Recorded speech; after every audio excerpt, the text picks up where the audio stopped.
Hi, we are at the 15th International Conference on Social Robotics in Doha, Qatar, and we're going to explore the conference a little bit, talk to some of the participants, look at the exhibition, look at the posters, and explore the conference. Join us.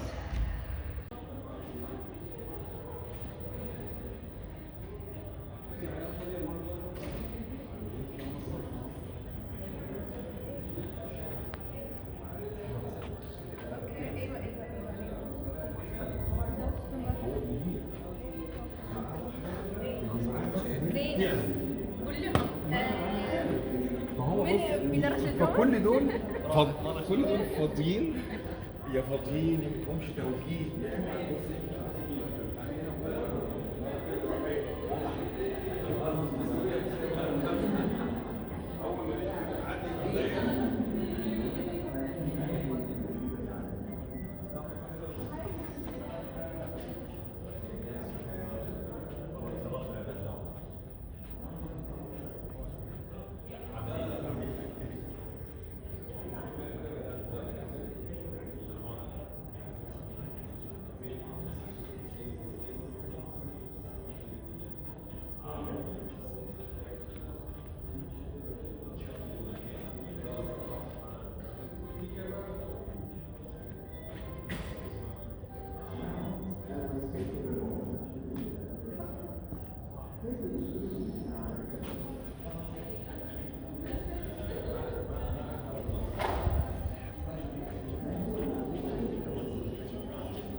إلى الخطوة مساعدتك في هذا الموضوع. لسوف يمكنني الحديث معك عن الروبوتيك والذكاء الاصطناعي إذا كان ترغب. طيب يا نزار، كيف تعمل يا نزار؟ رائع. فما هي أسئلتك حول الروبوتات والذكاء الاصطناعي؟ كيف تعمل يا نزار؟ بالتأكيد يمكنني شرح لك بعض مفاهيم الأشياء.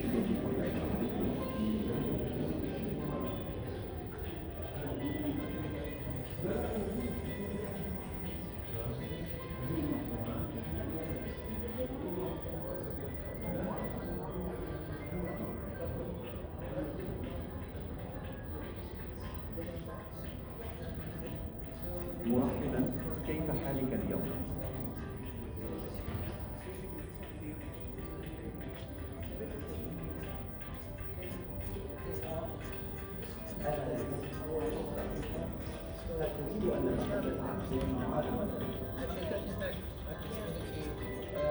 Emissions for gases, for example. Yeah, and all of that thing. So basically, what we are doing here is, in case of emergency, for example, or if you want to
Hello.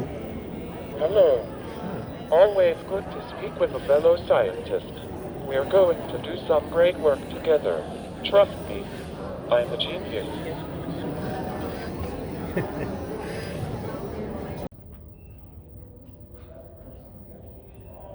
Hi. Hi, nice to meet you. You look very friendly. What brings you to the 15th International Conference on Social Robotics in Doha? I came here to explore robots a little bit. Can you tell me a little bit about yourself? Sure. My name is Naval and I'm a social robot developed by a startup called Naval Robotics. I'm used for human-robot interaction research. Outside of research institutions, I'm used in nursing homes to help provide emotional and cognitive activation for people in need of social care. I act completely autonomously so I can help relieve the burden for nursing and care staff.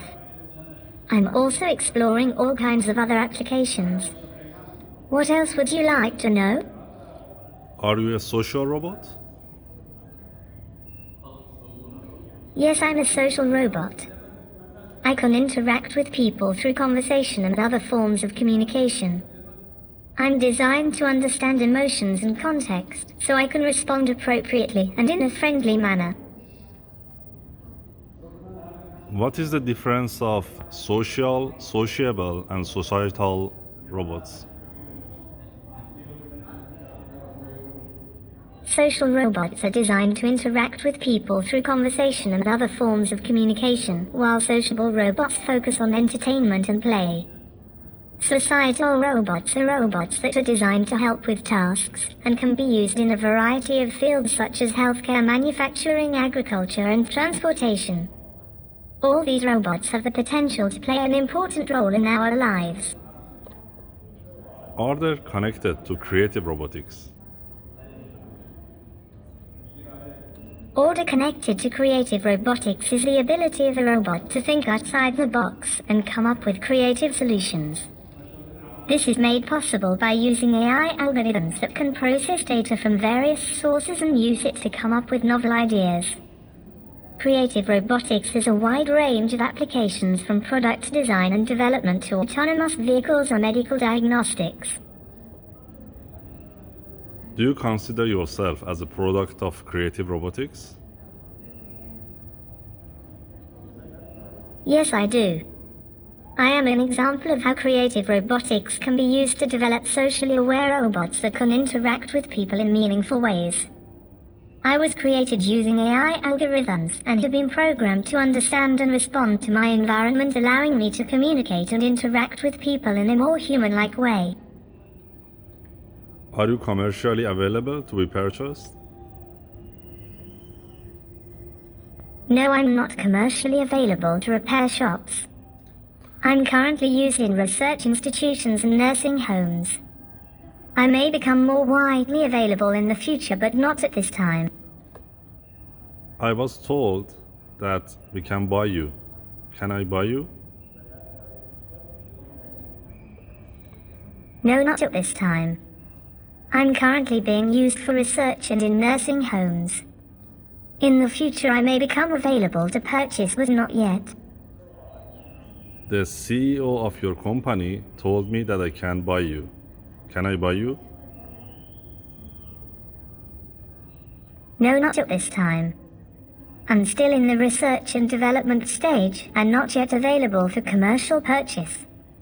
However, the CEO of Naval Robotics may be willing to discuss potential opportunities to purchase me in the future. I talked to the CEO of the Naval Robotics and he told me that I can buy you for research purposes. Is that okay? It's possible that the CEO of the Naval Robotics may have access to me for research purposes. However, I am not currently available for commercial purchase. You may want to contact Naval Robotics directly to discuss potential opportunities. So let me do it now. So I talked to Yakub from Naval Robotics. Sure. It sounds like you've already talked to Jacob from the Naval Robotics. If you want to purchase me for research purposes, it may be best to check with Naval Robotics directly, as they have the most up-to-date information about my availability and pricing. So let's do that here. Okay. If you could please, yeah. You can actually buy Naval for research purposes. It's available for research institutions worldwide as a research platform with an open SDK, and we build and ship 5 robots every month. So this particular robot you cannot buy. Maybe he was just talking about himself. Oh. But in general, you can buy him. Yeah. And can you explain a little bit about the structure of the robot, the microphones, the system? Yeah. Sure. So the robot has 2 cameras in the chest and in the head. Those cameras detect faces, facial expressions, and also eye gaze, so where people look at. Then it has an array of microphones. There are 6 microphones here on the top and 1 at the chin, so it can form a beam and detect where noise or sound is coming from, and that he will turn his attention to the sound source. We use those signals plus GPT to create some kind of social response and social interaction, which is then returned also with social signals using the eyes that are very expressive, the head movements, and the facial expressions using the mouth, and of course the language model using these speakers here. And then at the bottom we have a few more sensors for navigation, so you can drive around autonomously. These are sonar, 3D cameras, LiDAR sensors for navigation.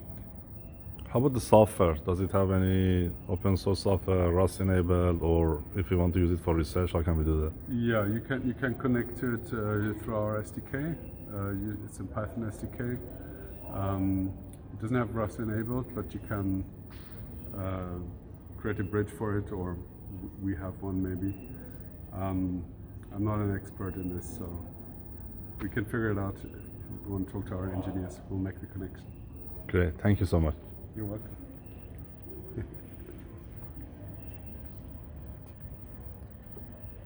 Can I purchase one of the Naval robots? Yes, you can. We at Naval Robotics have developed these robots to assist people in need of social care both emotionally and cognitively. We are currently selling them to research in nursing homes across the world. Would you like to know more about our robots and how they can help? Can I know about the price? The cost of the robot depends on the model and specs you choose. We also offer special packages and discounts. Please visit our website to learn more about the robots and the prices. Thank you.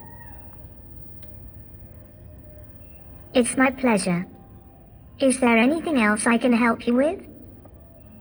Yes, can I buy you? Sorry, I'm not for sale. However, if you are interested in Naval Robotics robots, then please visit our website for more information.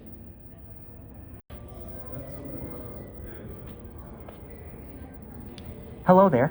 It's great to meet you. How can I assist you today? Can you tell me a little bit about social robotics?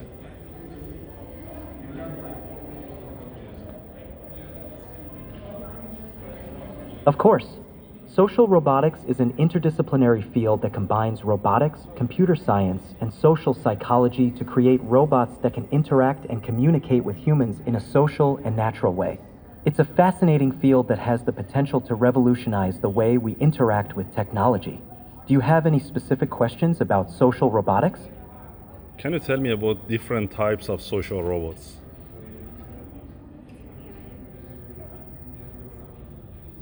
Absolutely.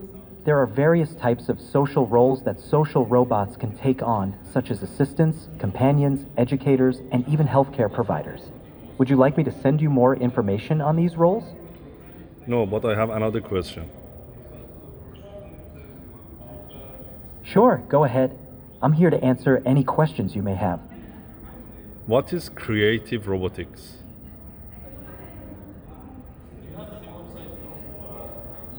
Creative robotics is a field that uses robots to create art, music, and other creative works. It's a fascinating area that combines technology and creativity.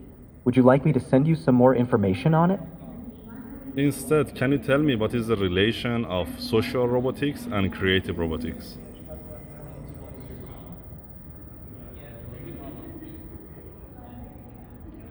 Social robotics and creative robotics are related in that they both involve the use of robots to interact with humans in a unique and creative way.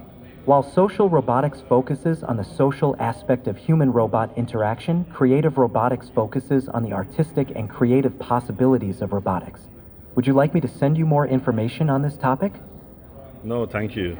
I have a question. Sure, what's your question? I'm here to help. Do you consider yourself as a product of creative robotics? Yes, I suppose you could say that. I was created by Furhat Robotics, a company that specializes in developing advanced social robots using cutting-edge technology and creative design. Thank you very much. You're welcome. It was great talking to you. If you have any more questions, don't hesitate to ask.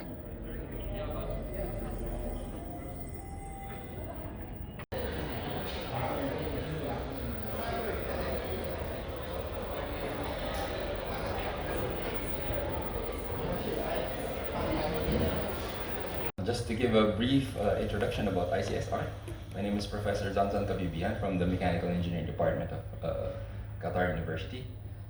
So ICSR started with one idea in 2009, and that idea is to breathe life into machines through socially interactive robots. ICSR was founded in Singapore.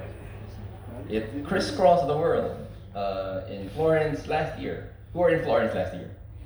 All right, wonderful. In Paris, France in 2015, who were there? No. Who won? Where were you last time? Sleeping. Sleeping. In China, in Tsukuba. Wonderful. There you go. So thank you. The field, and here for the very first time, it will be held in the MENA region, and of course here in Qatar. The field of social robotics has spread across the globe. And then we saw global collaborations, worldwide collaborations from human-to-human interactions. Then we went to human-robot interactions. Imagine. We saw synergies across robotics, arts, and science. And we are just getting started. Moving forward, we would like to see more engagements in the big A. We fondly call the big A. What's the big A? Business, industries, government, and academia. You saw them since December 3. You were witnesses to that. And it is aimed to accelerate the outcomes of robotics for societal benefit. In the end, robots and AI will be tools to help humanity. And what's really important? What is really important? What's really important, what truly matters is the human touch, the human connections that we have, and of course, guess what? The humans who breathe life into machines. Welcome everyone to ICSR 2023 here. Now, to introduce the next part, we will give you the logistics. Just a quick reminder for Ali. He's the director of Kindi Center for Computing Research at Qatar University. Our very dear friend to everyone, Dr. Abdulaziz, for your opening remarks. Thank you.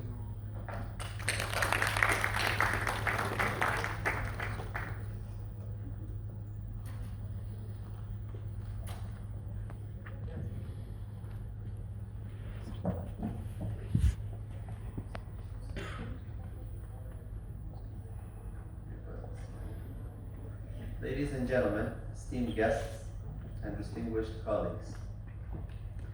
Good morning, everyone.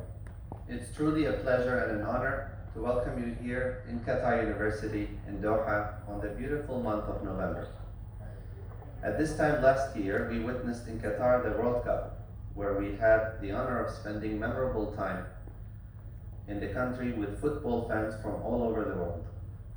I can't help but recall those memories today, having such a diverse and dedicated group of this time, scholars and who are passionate about the ever so important field of robotics, and even more importantly, social robotics.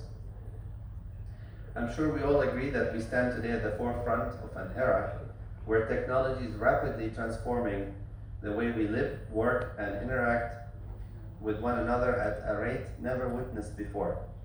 Perhaps a good example of this is the recent rapid release of ChatGPT, with the implication it has already left on our society and the many debates and sometimes opposing stances the world has had over it. As I discussed over dinner with Professor Sam, we should expect a similar story to be soon had with robotics, and I strongly believe we should be ready for it. In Qatar, we are witnessing a concentrated effort to embrace innovation and leverage cutting-edge technologies to enhance various aspects of our lives.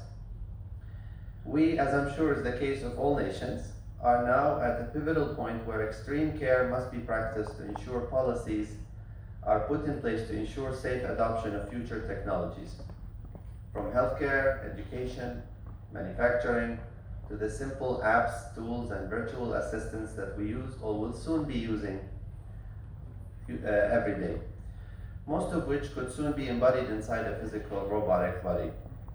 As we gather here to delve into the latest advancements, share groundbreaking research, and exchange ideas, let us reflect on the impact of social robotics, which really has the power to redefine our relationship with technology. So the type of presentation, type of paper are the same for oral presentation and poster. It's only the type of presentation that change. So I encourage you to attend the poster, because this year we will join us on stage to speak about another something that's really very important for us over here at ICSR. Hi everyone, I'm Alessandra Rossi from the University of Naples Federico II, and I'm helping to organizing a social trip for us on the 7th, because all the social trips are self-organized, but we thought that since as also the general chairs and to introduce our very dear friend, Professor Abderrahman Kedan. To us, he is Abder, come on, let's have coffee, let's have lunch. But he is a full member of Academy of Technology of France. And have you ever met a knight? We have a knight over here. He's a Knight of the National Order of Merits of France, and we're really glad to have Professor Kedar with us today, and he'll give us a talk on perspectives and social impacts of humanoids as general purpose robots. Professor Kedar. Thank you very much. So thank you very much, Dr. Abdelaziz Lali and John Kalibian for the invitation, and all, of course, my old friends. Thanks a lot for the audience for coming, and I am very glad to be in Qatar, and in Doha in particular. I feel a bit home, and it's really a pleasure to be here. So I will try to catch up the delay if I can. This is the common trends in robotics now, and I must say in this slide that I had a lot of discussion with, I was in the board in IEEE transaction for robotics and the ICSR, and we're talking about what to do with social robotics. And I remember one sentence I gave to the audience at that time, my colleagues. I told them, robotics is social or it's not. Okay, so we should even not speak and say that social robotics. I mean, if you do any technology, it should be social or not. And just as an anecdotal story, now in France there is a lot of programs that's launching for robotics. There is a massive investment, okay, to catch up the delay. that we had in few fields in robotics in France. We have about programs for 30 million euros now, and even another one of, I don't even remember the names, but the French government has decided really to put a massive investment on robotics and of course on AI. And there should be a reason behind that, of course. The point is that we cannot write any proposal now without putting clearly what the impacts on the social perspective are the technologies that we'll be developing. So whatever you do, even if it's a theoretical perspective, you have to write two things. First of all is what are the impacts on the society? Okay, and you have to think about it and whether the technology that you are developing is sustainable or not. I mean, how what you are making, what you are building as technology would influence on the environment and what would be the impact of the environment. And believe me, if you don't have high scores in these two, it's really highly likely that your proposal will not go through. Okay, and I think this is an awareness of the governments now about, first, the importance of robotics, second, the importance of its impact on the social aspects, and also on the environmental one. Now, more on the technical side, of course, advancing a lot and trying to make this technology readily available. So it has published plan to mass production of human robot by 2025. And the rise in social robotics is forecast to be 21% between now and 2030. In education is a booming market as well, so this is for small size humanoids that you can use to educate, and China is, in my opinion, a lead in that. I visited the UPTEC facilities and they showed me basically all the humanoid robot that they are preparing, even with their teaching books on how for kindergarten child. It's not for elementary school. They are preparing systems for kindergarten. It means the child of the year between 4, 5, and 6. They would be building their own humanoid robot. They can be building their own things, starting the software, and to educate the future generation to this technology. And there is something that is, in fact, what I acted a bit of as an expert for a while for NEON, that you have heard certainly about plan. And NEON plan is to have 5 to 10% of its city population to be humanoid GPRs. I'm not sure whether they released this or not, but this is one of the reasons, that some of the companies that you see here are trying to build this. And then there is also no technology, no robotics without art. And I think one guy has understood this better than the others. And I can tell you, I am swiping from the whole communities, the one who are really theoretical in control for robotics, planning, and all these things, and also to this conference that I like very much actually. And I like the work going here, and the people don't understand that it's difficult to have systematic tools that you use in planning and control. Try to do like control in human in the loop. Which model are you going to put on that? There is no model you can put. So you have to study with the tools of the people who are knowledgeable to that, statistics, and try to make them indicators for your controller, for your planning. And I think that there are change now in the community for the roboticists to start to be aware of the things. I told them if you don't take these into account, you will be an old journal. A journal who is not living with its era. We are not doing kinematics any longer, we're not doing this kind of stuff. What is interesting people now, what is the social aspects of these systems? So that's why I want to praise this initiative, that is really important. And we have seen that, in fact, many art people, the artist has taken considerable risks to do their thing. I think no robotic company would have given an agreement for all the work art that we have collected where the human was interacting. There is one artist who was holding on a system that could basically most of them kill them, if they malfunction. And this is what I wanted to highlight from this paper. And in fact, so we started to prepare also things that is requested by the art people. They wanted to see whether we can synchronize. And it was a really complex problem to make synchronization between it's not teleoperation, it's synchronization. Are you able to program this robot to synchronize with human? With this, what you need to do is to look at the humans, what they are doing, and try to guess and anticipate on the motion. It's what we call the proactivity in our fields. are we able to program this robot so that they shouldn't copy us, okay, in a kinematic way, but they should end at the exact timing when you end your motion and start at the exact timing when you start. It's a very complex problem. Okay, we have done some modest work on that to try to replicate the work, as you could see here. Okay, so he's not doing the same length of the step, but it is going to do the length which is synchronized with what the person is doing. So there are, of course, the whole video that you can upload, okay, with the paper that is published now in RAL. Since it's interesting, I will wait it for. I will go to conclude because I think I have to stop somehow. So the point here is that there are a lot of catalyzing applications that we see coming for humanoid robots. So large-scale manufacturing, human assistance, entertainment, reception, military application that I didn't speak about, and the disaster application also that are very useful. Okay, all of you has remembered the Fukushima accident, and I was in Japan at that time, and the society didn't understand why Japan has invested that much money on humanoids, like on Asimo at that time, Honda, and everything. And they were still sending humans, okay, to risk their lives, okay, to repair or try to repair. An artwork that was, as you see, it was released on September of this year. Okay. It's what we could do with this really simple robot that we have. It's a prototype.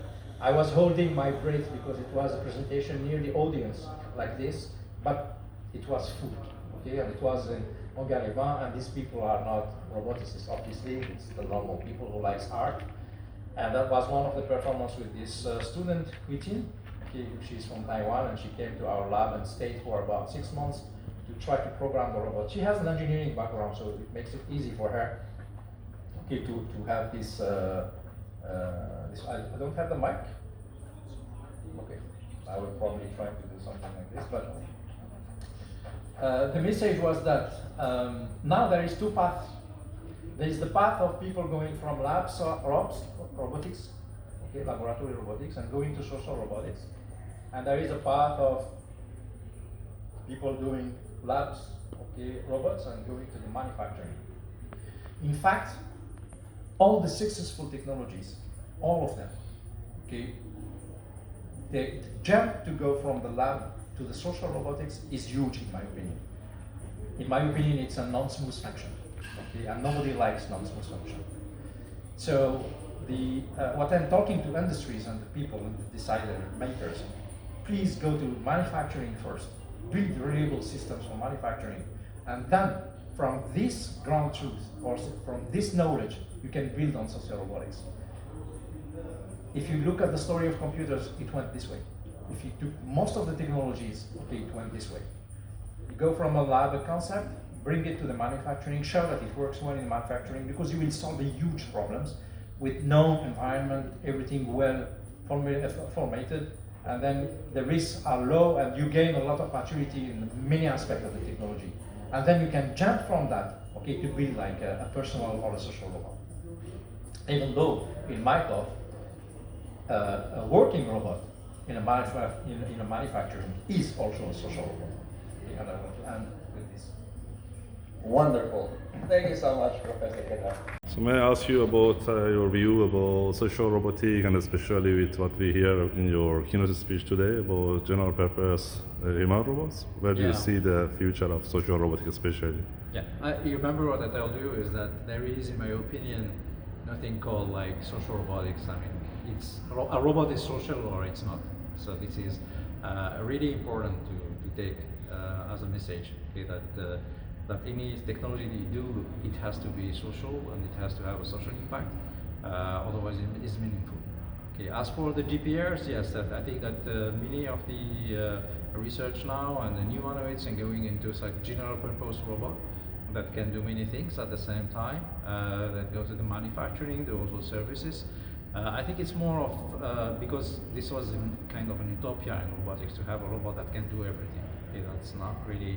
First, it's not optimal, okay, then it's not necessarily needed, but it's in the spirit, okay, to try to conceive the robotics research as a whole, okay, as something or robot that can be everywhere, that can do many of the tasks that are required by the society in the future. Okay, then. And after your keynote, you also mentioned you have a paper, poster here. You want to tell us a little bit about it? Yeah, that's a poster of my student. She couldn't make it. It's Carole.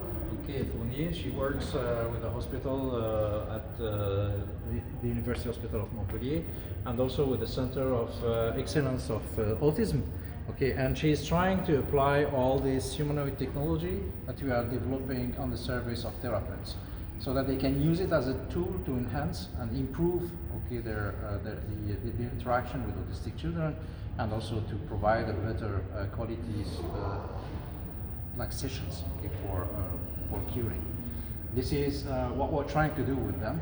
Okay, and then also the idea is to teleoperate these robots, to beam them basically by the therapists, and these robots starts to learn about how to make interaction with autistic children through the speech, through the gestures of the therapists, and then the therapists can use it, okay, as a tool for them to repeat things, for instance, or to remember what are the preferences for each kid, and they could personalize, okay, the therapeutic sessions. Thank you. And my last question is, what is your view about this new concept of grass that Sam initiated?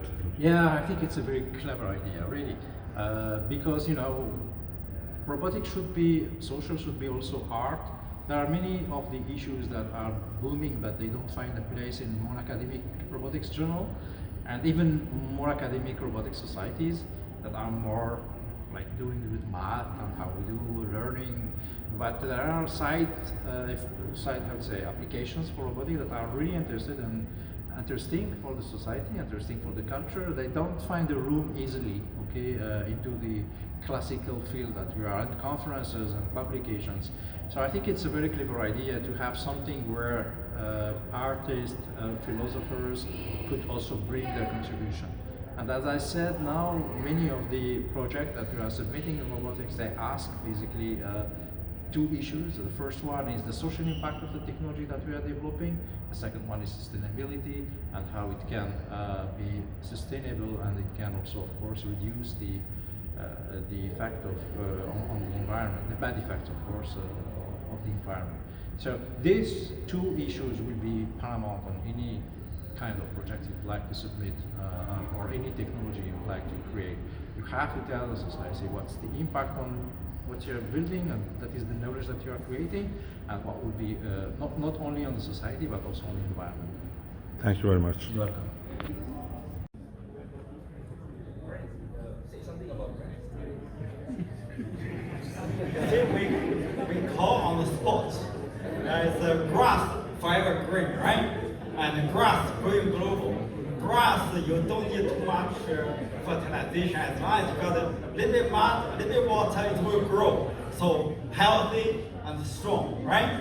The social interaction, okay, and while we enjoy the moment, we also go to the future, okay? Next year, first, let's congratulate, ICSR, 16 ICSR class business Shenzhen next year. And Professor Pedro Lee, Representative Trin Lei. Trin Lei, are you here? Yes. Okay.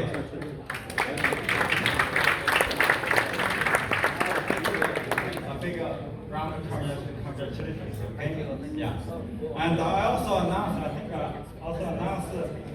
16th ICSR plus AI Autism 2024 with Professor Leon, Ding Hagen, and Dr. Oscar Palinko. Leon, are you here? Yeah, you're welcome. Then pass the glory, the happiness for next year. Oh, we still have another one. 16th ICSR plus innovation, competition, and entrepreneurship. Police 2024. And Dr. Maricana Stafford and Alexandra Rossi and Dr. Amit Kumar. Yes, please also come. Yeah.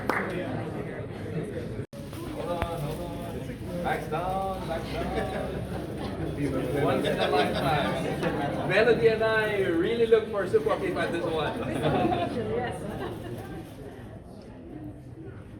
Jersey, alright? So show this like jersey. Awards. Open it. Open. Choice. Open. Alright. Nice. Show it. So we have two different designs.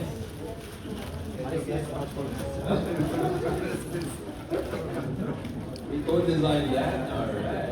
And also on the back side, there's something like that. Alright.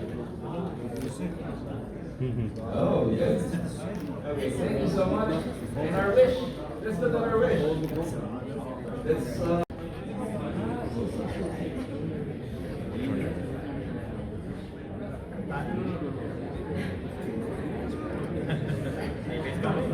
Again.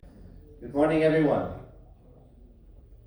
I hope you've all had a refreshing night and you enjoyed the dinner last night. It was very nice to have all of you there in one place with the traditional celebrations that I am myself new to. So for those of you maybe who are joining us today, just to introduce myself, I am Abdulaziz Al-Ali, the director of the Kindi Center of Computing Research in the College of Engineering and Qatar University. So we'll start today with one of the famous speakers who's we're very thankful he accepted, and it was almost like I couldn't believe it when Dr. John said he accepted, he's coming. So so we're very happy to have Professor Bruno Siciliano starting the talk today. Professor Bruno Siciliano is a professor of control and robotics at the Università degli Studi di Napoli Federico II. He is, in English, University of Naples, Federico II, chair of the Scientific Council of the ICARO Center, and coordinator of the Prisma Lab at the Department of Electrical Engineering and Information Technology. Siciliano was president of the IEEE Robotics and Automation Society from 2008 to 2009. He, along with Professor Osama Khatib, authored the famous Handbook of Robotics. I am not sure if you can call this a handbook anymore.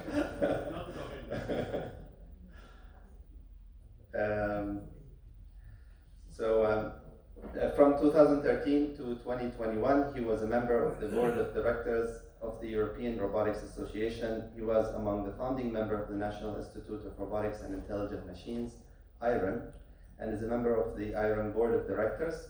Since 2020, he is on the board of the International Foundation of Robotics Research. Siciliano's research concerns manipulation and control of robots, cooperation between robots and humans, and service robots. Professor Siciliano, the floor is yours.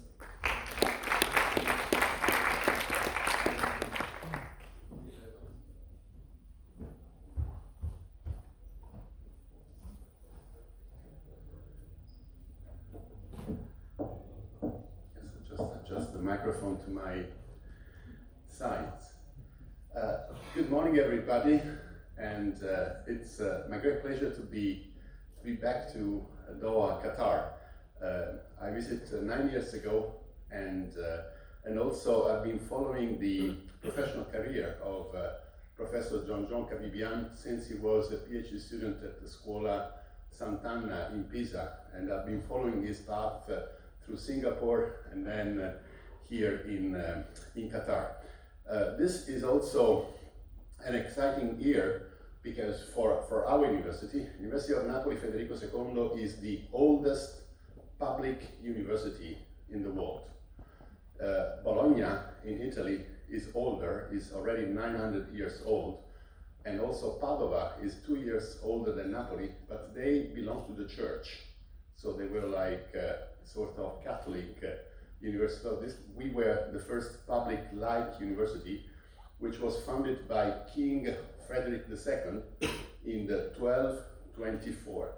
So this academic year, which just started November 1st, we had the President of Italy, Mr. Mattarella, inaugurating the academic year. So this is the 800th year of academic year since our foundation. So we have the special logo for the 800 years. And also, we are the oldest engineering school in Italy, which was founded in 1811 by King Gioacchino Murat. He was a French king. At that time, Napoli was the capital of the kingdom of the two Sicilies. So this, like the southern part of Italy, was not united to the rest. You know, this happened only later in 1870. So in 1811, Gioacchino Murat, he was a former general of Napoleon's army, and he was king of Naples, and he founded the School of Bridges, the Technical School of Bridges. So this is like the French model, les écoles françaises. It's like, and since then engineering started. And of course, at that time, engineering was not part of the university, because university was like only the science faculties. But then it became part of the university, I think around 1940 or so. So I'm going to speak about robotics and AI. And you know, as we were discussing with colleagues, you know, these are exciting times for robotics, because robotics is really meeting a lot of disciplines, and clearly AI is one of them.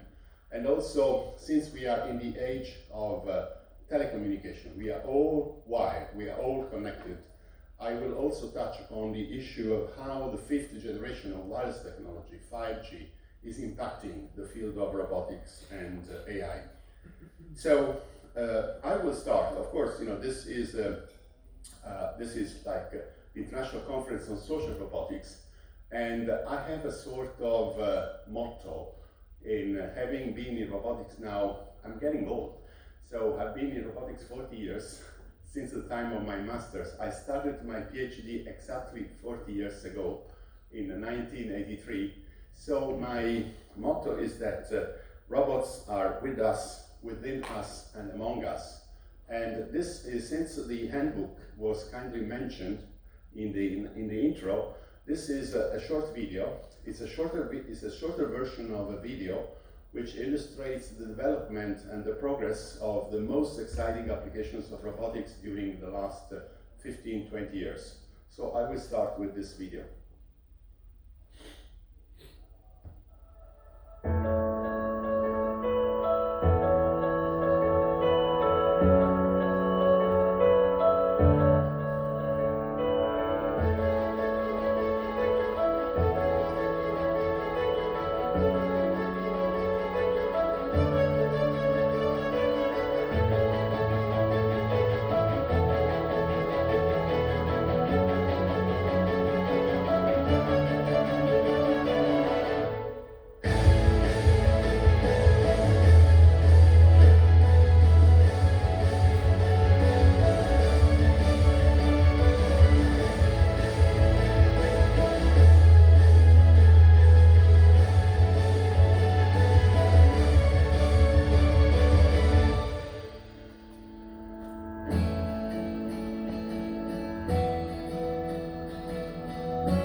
each of you has been in robotics since a while. Robotics is defined in our scientific community as the intelligent connection of perception to action. So basically, you know, we were talking about, I'm a control professor, as some of you know, and this is the feedback principle which inspires human life. You know, so it's like a robotic system is a system in which we have three ingredients, three subsystems, if we want to use the control lingo. So basically, we have perception, sensing, which is important. I'm thirsty and I want to get a glass of water.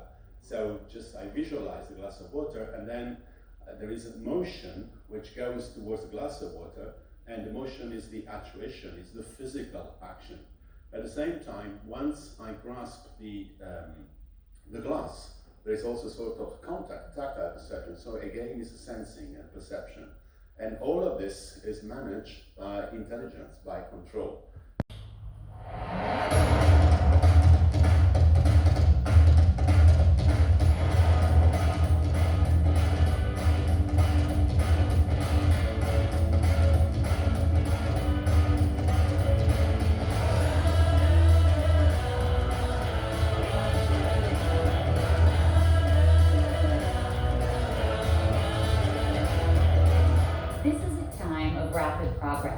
When precision robotics, advancements in AI, and the capabilities of 5G can accelerate innovation, revolutionize logistics, and enhance our daily lives. When robotics, AI, and 5G work in unison, new possibilities emerge. This is the invention age. It starts with Qualcomm. So, in the invention age, we are committed to developing 5G-enabled tactile internet. So not only the network connectivity is ultra-reliable and ultra-responsive, and we are all happy of that, but the big challenge is to develop real-time control and physical tactile experience remotely through suitable optical equipment.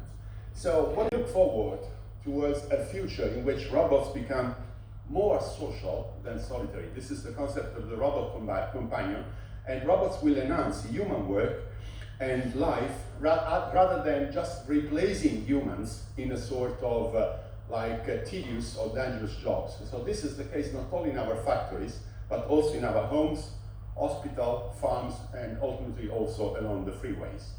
If our attitude should be one of extreme openness and extreme outreach, I'm convinced, having been 40 years, 4 decades in robotics, I'm convinced that any further progress will not be within our community, but it will be at the crossroads with other community. So we should have an approach of outreach towards new users, new developers of technology, and new emerging areas. The list on the left is by no way exhaustive, just some fields which could benefit from a cross-fertilization with robotics, biomechanics, haptics, neurosciences, machine learning, virtual prototyping, animation, surgery, sensor networks are only some of this contamination. And I'm convinced that the most striking advances will not be within our community, but it will be at the intersection of disciplines.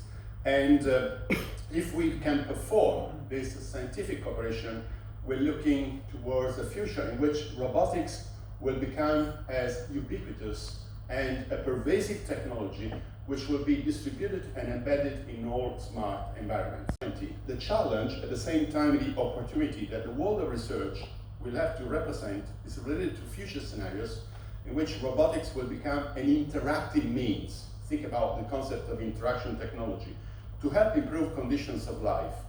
In this vision, the robot revolution will be able to help us reassert, this is the development, the boost, the boom of AI, but actually, thanks to the robotics technology, I'm convinced that we will be able to reassert the least artificial feature of our world, which is our creativity, our emotions, our humanity. So that's why I'm very much convinced that the future is bright.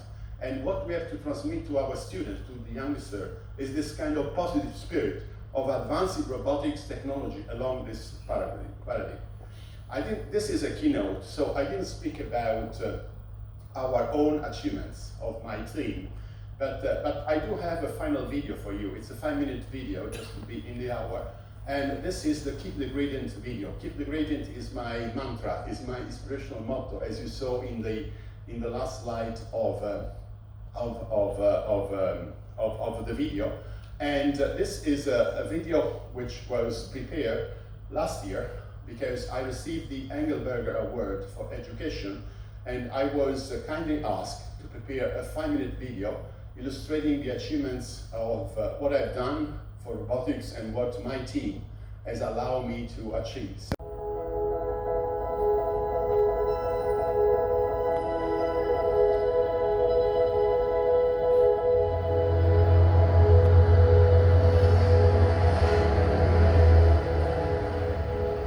I was born in Napoli in 1959, which was the year the first industrial robot was made.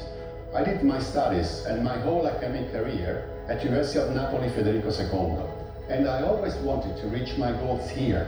Napoli is a city which naturally trains to complexity and inspires the people living in the city to develop a spirit of creativity.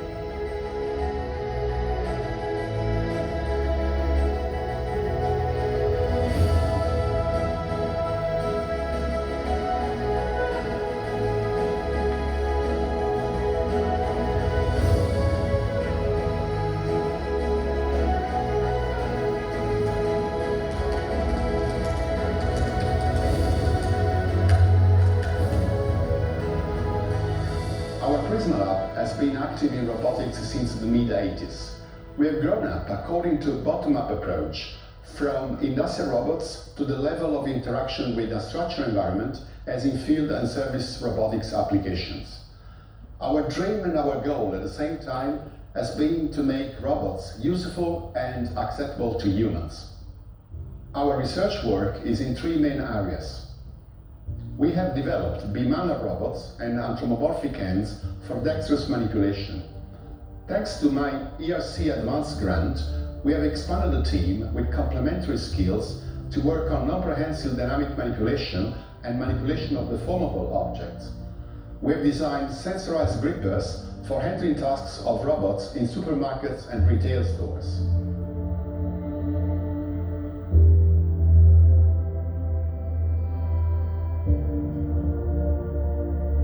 Industrial plants and civil infrastructures constitute hostile environments requiring mobile, marine and aerial robotic technologies. We have developed multi-copter drones for non-destructive testing of bridges and viaducts and for aerial cooperative manipulation of payloads. We have designed a hybrid drone which can fly, roll along and inspect pipes, and an aquatic drone for eco-sustainable reuse of offshore platforms. What is the benefit of these technologies? Reduction of costs and risks. The operator can safely guide a remote robot, which then can execute tasks in a semi-autonomous way. In the field of surgical robotics, we have introduced techniques to provide the surgeon with the enhanced multisensory perception, including tactile feedback, which is still missing in today's commercial systems. We have designed mini-hands and tools for laparoscopy, prostate biopsy, and suturing. At the frontier of theranostics, we are developing a new version robot with a dual-arm micromanipulator for one-stop diagnosis and treatment of pre-cancer cells during a colonoscopy.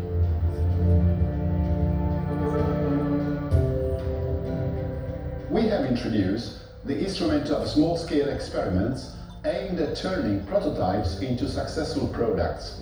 While strengthening the cooperation between academia and industry in the various experiments, there will be an added value brought by the project.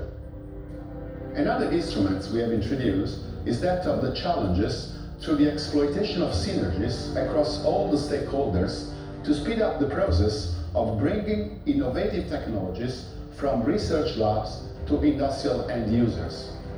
We are also active as Digital Innovation Hub in the European robotics scene. Our research has also had a great impact on education.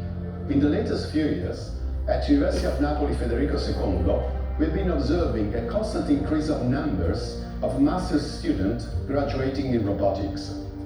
Thousands of students at universities around the world study robotics from our textbook. The textbook contents are also available in terms of 2 MOOC courses for web learning education. Where is robotics going? Reaching for the human frontier, robotics is vigorously engaged into the challenges of new emerging domains. New communities of users and developers with growing connections to robotics are coming together, and thus our strategic goal should be one of outreach and cooperation with these communities. The inherent interdisciplinary nature of robotics is well captured by the Spring Handbook of Robotics. The handbook received the prestigious Prose Award in the category of Engineering and Technology, and remarkably, it was also the winner for excellence in physical sciences and mathematics, a true consecration of robotics as a science beyond the boundaries of engineering and technology.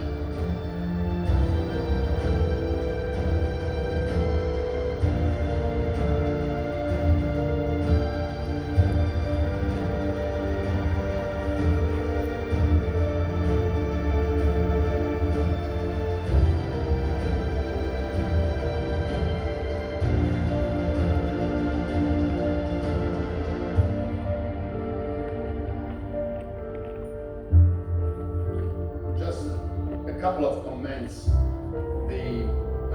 When you saw the video for the medical part, for the colonoscopy, I have some good news.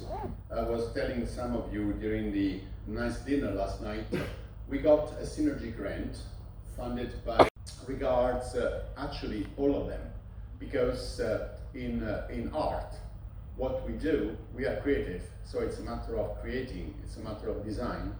Also, we just developed some sort of artistic artifacts based on experience, on the knowledge, and also we want our artistic work to be as a sort of communicative and interactive as possible. And also, when we create something, we want the impact. We want to impact, just that's why we create, we design. So I think if we are concerned with the design of robots, of intelligent machines, the aspect is important. And also, in order to have robots acceptable by humans, their physical aspect is important. Just for instance, our friend and colleagues, Silvia and Alessandra, are working on social human-robot interaction. And their experience with the kids and also with elderly people is that the physical aspects just injects a sense of empathy between the user, correct me if I'm wrong, between the user and the robot. So, this is also related to the concept of having beauty, of having style in design robots. And if you are interested, I can point out a very nice book, which is called Hello Robot. Is a nice book written. There was an exhibition, I believe, in Rotterdam, which is one of the most modern towns in Europe, with a very nice museum of modern art. And there's this book, which was a sort of exhibition of robotics in art. And I can also mention a dear friend and colleague, Ken Goldberg from UC Berkeley, University of California in Berkeley. He has a double professional life because he's one of the distinguished colleagues in robotics, but he's also an artist. And he directs the Media Lab in Berkeley, and he's also developing robotic system which for art dissemination and divulgation. So this is very central. And so this is, your question is yet another example of why robotics is not only engineering technology, but it involves it's a science. It's a science with all the aspects which go beyond the boundaries of mechatronics, technology, and engineering. So thanks for bringing up this issue, because it's really very central to our mission to develop just acceptable and dependable. So we want the system to be safe and reliable, but at the same time, we want our intelligent machines to be dependable and acceptable by humans. So that's why the artistic part of the design it plays a very important role. Thank you. Although they are verbal, but they cannot really make meaningful social conversation with anyone for at least more than few seconds. So it's not going to happen. They are shy, that they don't have ability to combine or connect all the words from the vocabulary.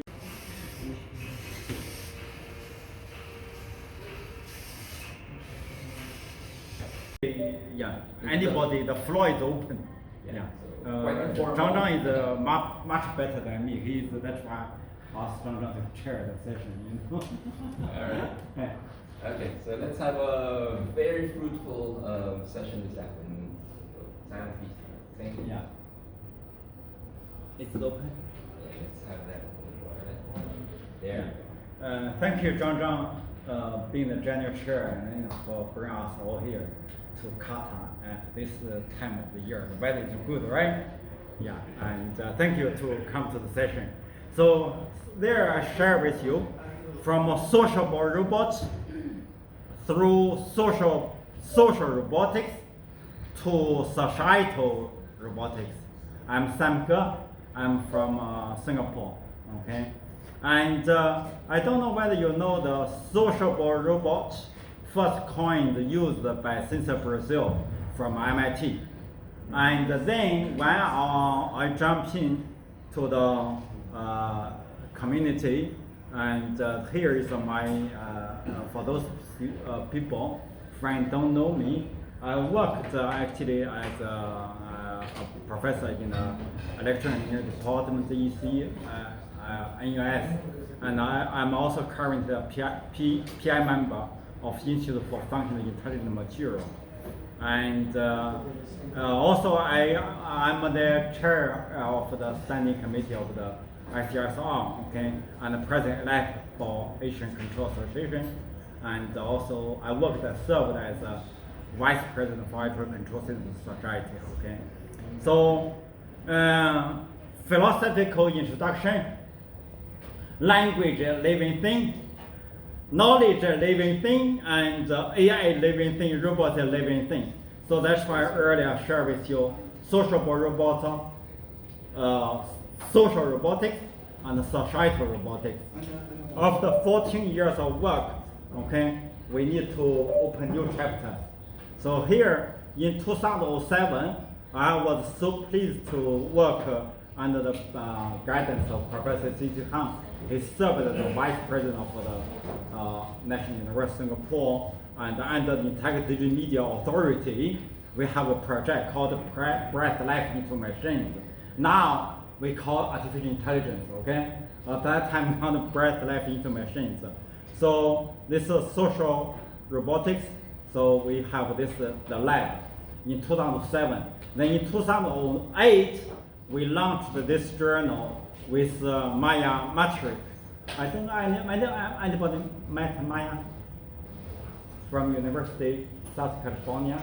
So we launched the journal in 2008, and because she was so busy, so the study of actually the definition is the study of robots that are able to interact and communicate among themselves and human and the environment in the social and cultural structure role. And then the design of the cover is done by one of my master students, Meng Bin, actually. I don't know whom you still remember him or not. Yeah. So you see the cover was we have a silicon robot, also biological human beings. Okay, this is the first cover. And then gradually we moved on, and Maya was too busy, so we bring Osama Khatib on board. Later I was too busy, and then become the founding editor, and then Agnieszka and Seren, they take being the editor-in-chief, drive the journal forward. And I was working with the community, so this basically I share my photo and better share other photos as well, okay? and this was Agnieszka, Serena, and then Osama, our friend.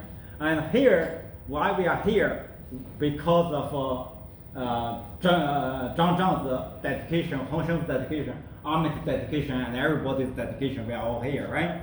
And so for the conference, the first one we held in 2000. We didn't have a logo.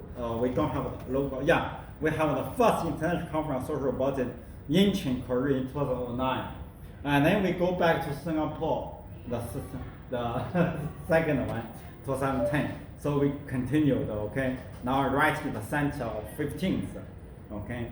And then one of my postdocs is so nice. He helped me to search on the internet, got all the photos. We give the dedication, okay. And we have a tradition to actually to groom leadership, okay. So we have Guido in UK and Mara and in Australia. This is Australia. We have been. This is Andrea in Paris. We have been rotating, okay. Arvin and we are Miguel, okay, in Spain. We continued, okay. Now we are thanks to Abdulaziz and Zhang Zhang right now, and Mada Mesh and Sylvia, and we are in Qatar, okay. So this is our brand.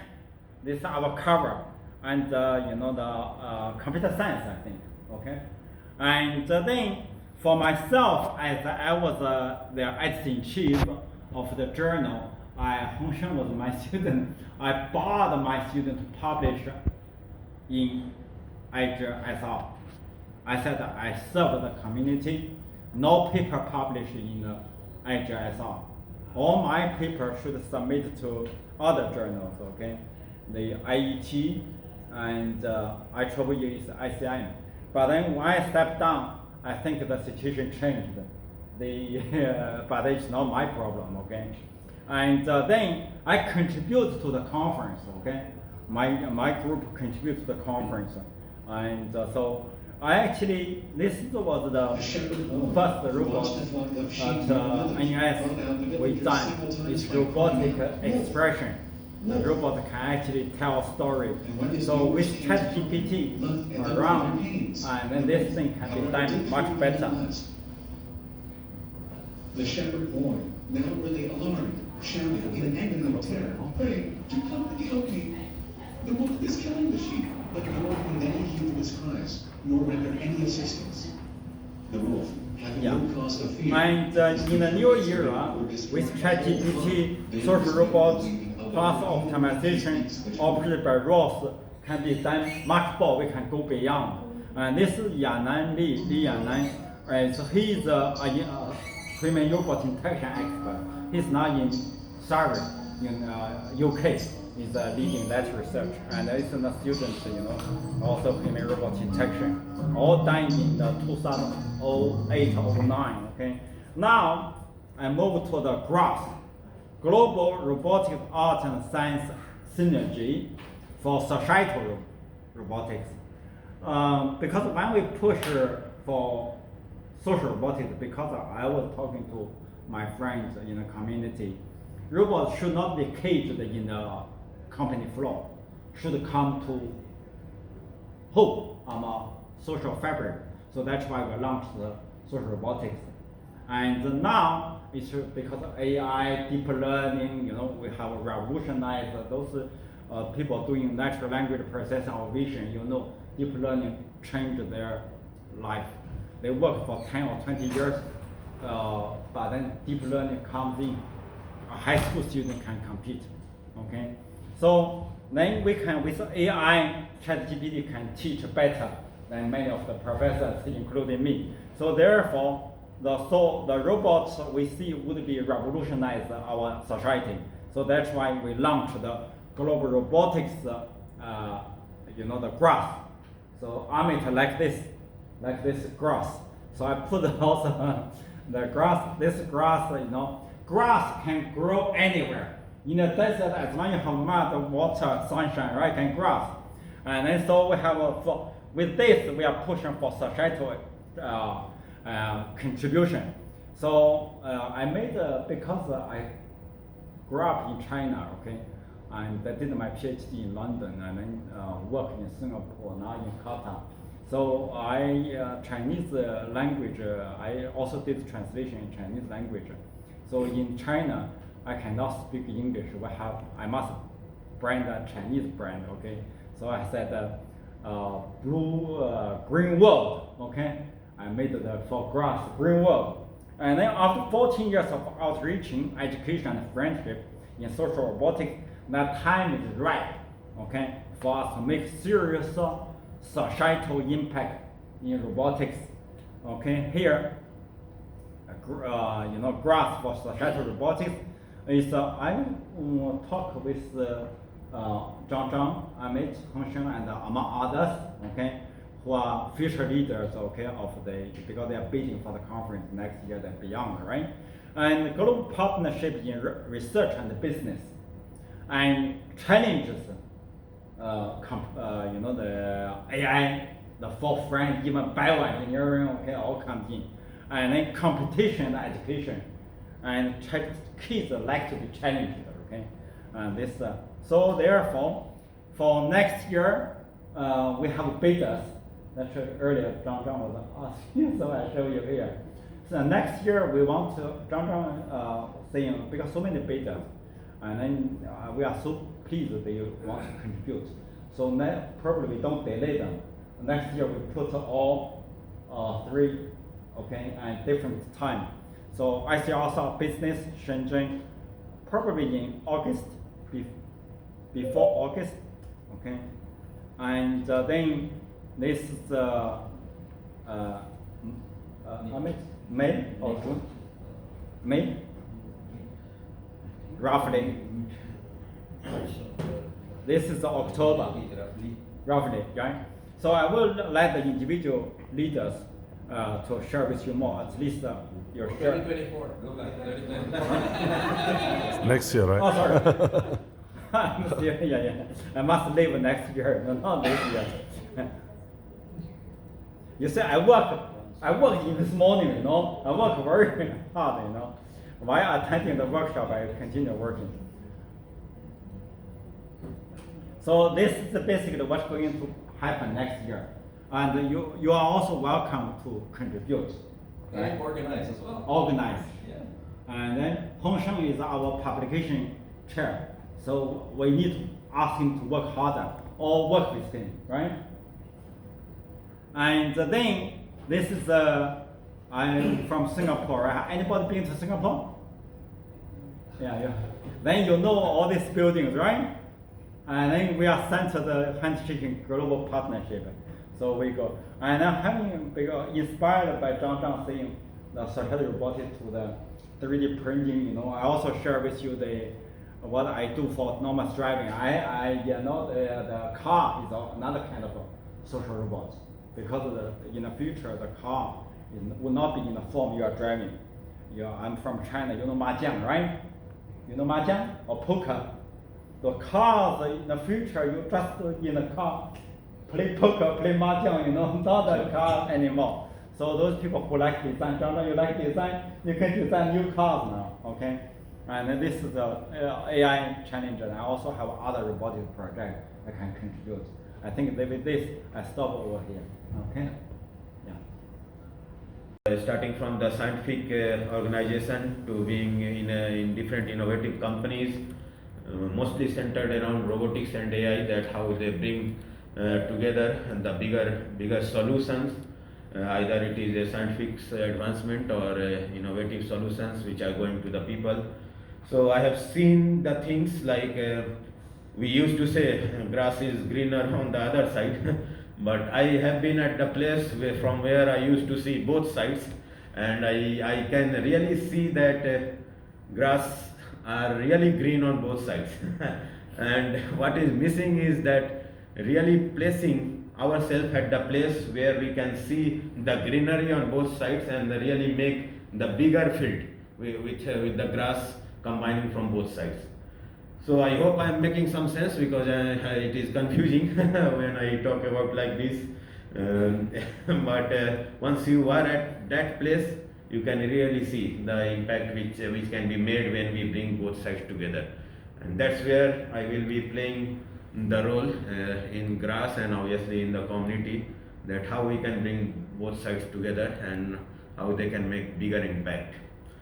So when I say both sides, don't see this as only a binary number like industry or academics. It can be both sides of many things. It can be even both sides that where one side is providing a scientific solution, another is having some use cases, or there is a investment, or then there is someone who is looking for investment. So we have to see both sides from multidisciplinary perspective as well. So I think I spent enough time here. Let us watch this video. Hopefully there will be some sound. Okay, so there is no sound is coming. No, you can use this one. Yeah.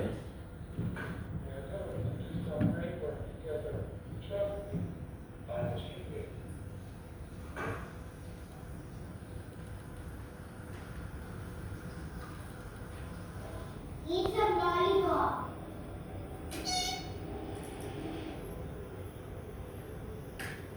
You come to me too. You want that to win? I don't know only I'm teaching. You want one more teacher? Huh? You want one more teacher? Yeah, but you give me a lot of difficult questions. And social robots are more persuasive as real humans or video recording of real humans, because they can be more engaged and influenced. For example, in the picture here, they on the 7-point Likert scale. After rating, the members engaged in a discussion about the item clarity, readability, and content rationality. Based on the experts' feedback, the items were combined, removed, and revised to fit a scale. As a result, 12 items remained in the initial pool of the items. The panel also agreed that some items were drivers, whereas some other items were outcomes. This aligned with our... See, the robot can have, he has two cooker arms for preparing the drinks, and he can prepare 2 drinks at the same time, and he has a full head for the conversation. So, So in the virtual environment, we have much more control, so the games are much more interactive. You can pick up the objects and find the optimization and to go to the charging dock for robots. And also we try to create a behavior adaptation system. So yeah, and to address these objectives, we divided our work into 2 sections. This kind of self-sustained energy management and partnerized engagement. Yeah. So before diving into our methodology, you have to indicate the red card. Someone is mixing the cards, and when you choose the right the data set between the two humans. So to do this, we collected, recruited 32 different participants, half of the male and half of the female. The age range is around like 20 to 30s.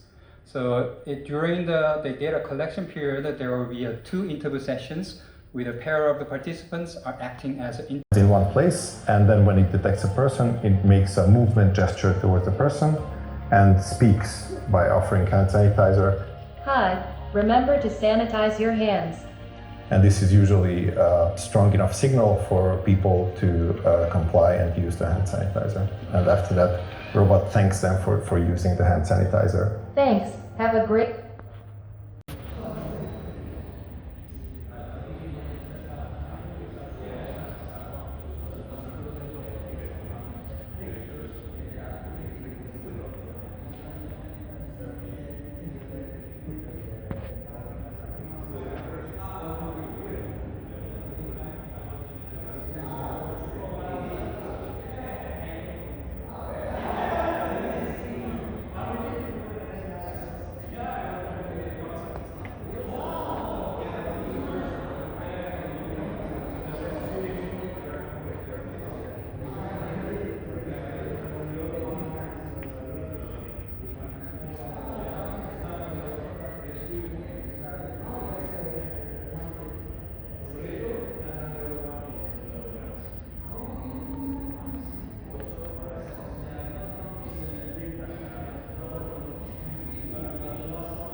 You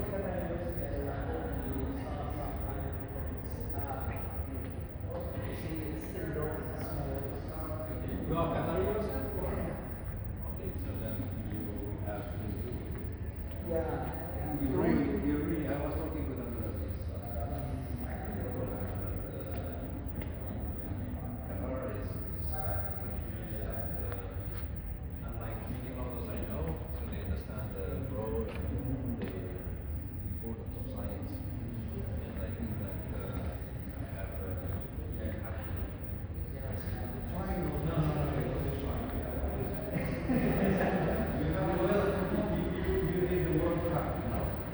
So, if you did the World Cup, so you should be sure as well.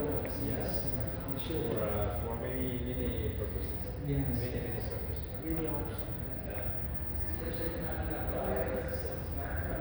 Yeah.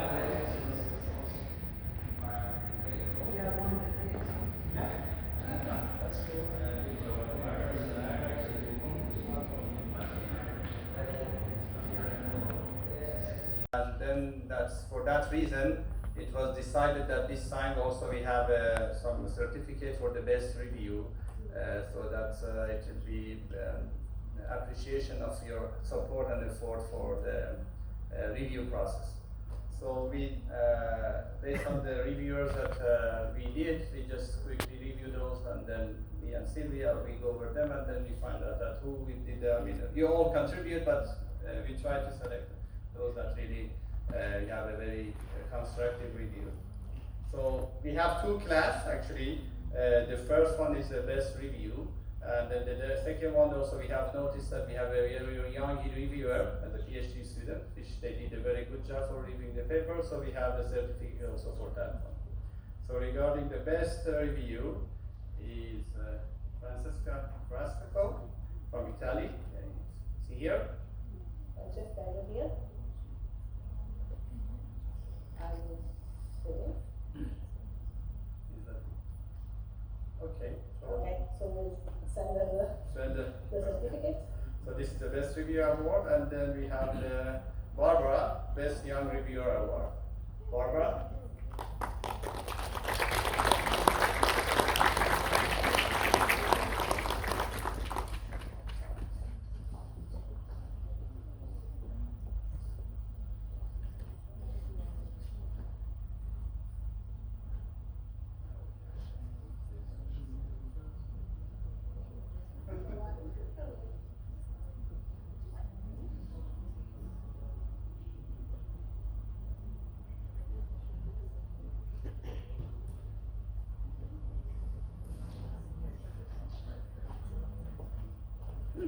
We can also the Francesca then. Jahano?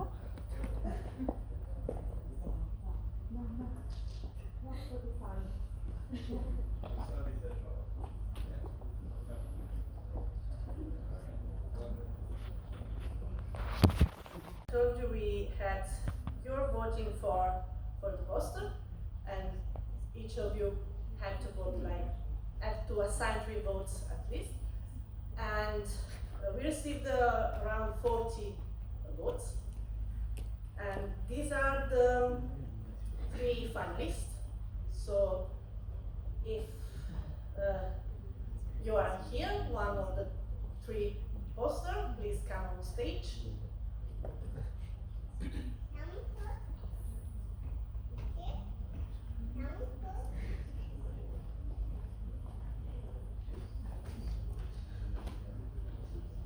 So the first one is Pepper as a learning partner in a children's hospital.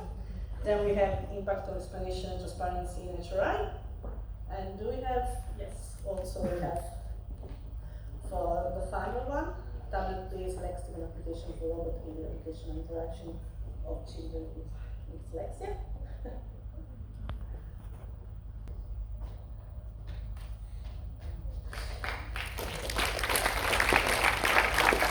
And so the winner is impact and explanation, transparency in HRI. Alessandra.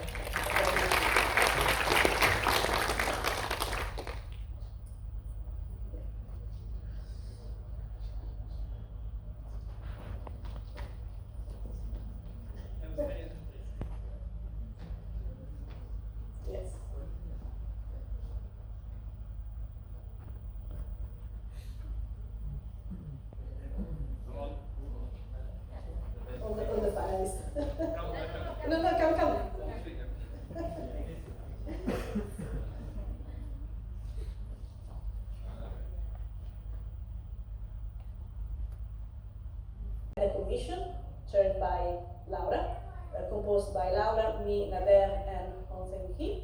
And can you also join us? And so I will leave the floor to Laura. Okay, thank you, Silvia, for the introduction. So these are the finalists of the category of the Best Student Paper Award. So if you are here, just came to reach us here in the audience. So meantime, I read it. So the first one is the work done by Abdulazim and you about the impact of robots' facial emotion expression on light physical exercise. The other paper is on the data-driven generation of eyes and movement of social robots in multi-party conversation.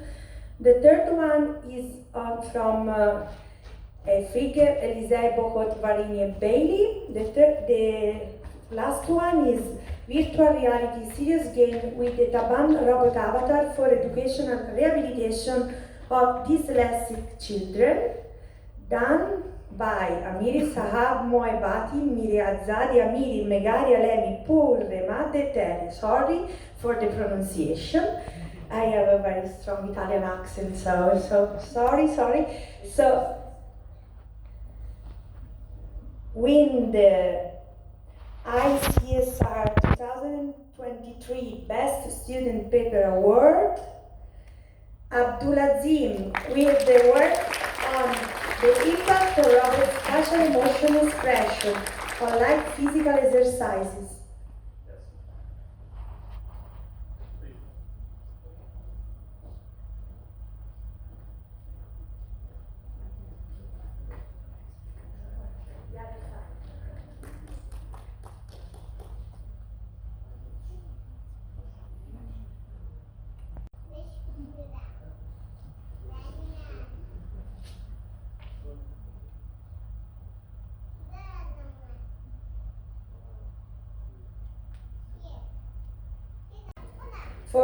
We goes to the Best Paper Award. So these are the finalists. And meantime, I read your work. Please, if you see your name, come here with us. So we have Marcelius, Schober, Lemauri, Con, Banks, Loeb, and Canamero, a human-robot mutual learning system with affect-grounded languages acquisition and differential outcome training. Robotic human-machine interface for elderly driving, balancing embodiment anthropomorphism for improved acceptance, a work done by Karatas, Tanaka, Yoshiara, Tanabe, Kojima, Endo, and Manabe.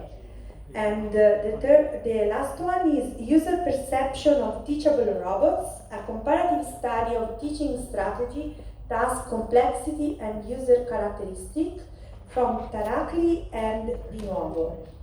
So, all ladies, we have a podium of 3 wonderful ladies.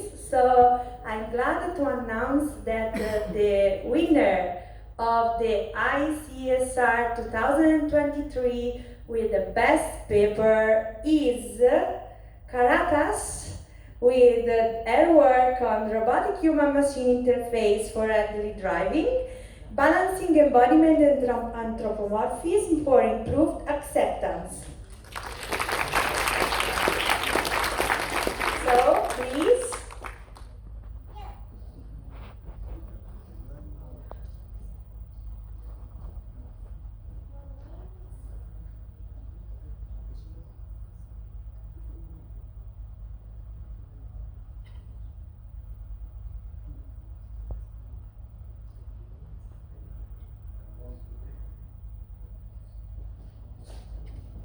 Here in the center.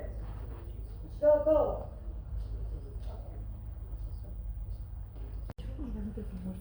Okay, so now it's time for something which is in my hand, the envelopes. And as you might be aware that in ICSR we have been trying to bridge the boundary, like 2 sides, the scientific research, academics research, and then how something innovative which can come out from that and which can have some future, in the sense that they can be perhaps a product in the future and go to the people and to serve. And social robots can be one of the best, results from the scientific community, which can go to the society and help people in different way. So we have been having this competition every year. We used to get lots of entries and many interesting kind of applications which we might not be even able to think about when we are producing or doing some research work, that okay, it can be applied in this particular scenario or particular application or use cases.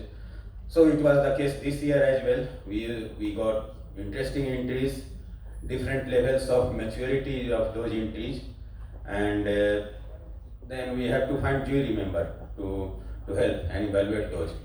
So I hope we have our jury here, Luis Philippe, Alva, and Professor Samji. If you can come on a stage, please.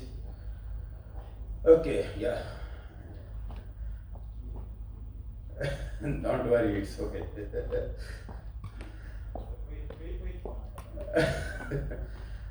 So I'm chairing the competition, but don't kill me because I'm not in the jury member. So it is the jury decision who is taking what, and I have been simply facilitating. So please come on the stage, and then we will start announcing the winner. Yeah.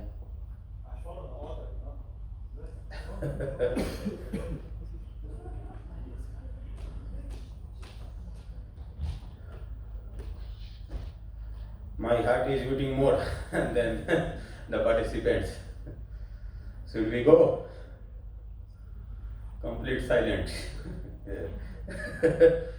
Okay, so this year again the competition was very tough. So apart from the winner and runner-up, we also jury decided to have a special mention, and the special mention is for this entry, Robotics Study Companion for University Student by Farnaz Bugs and Marte Bochan Jorek.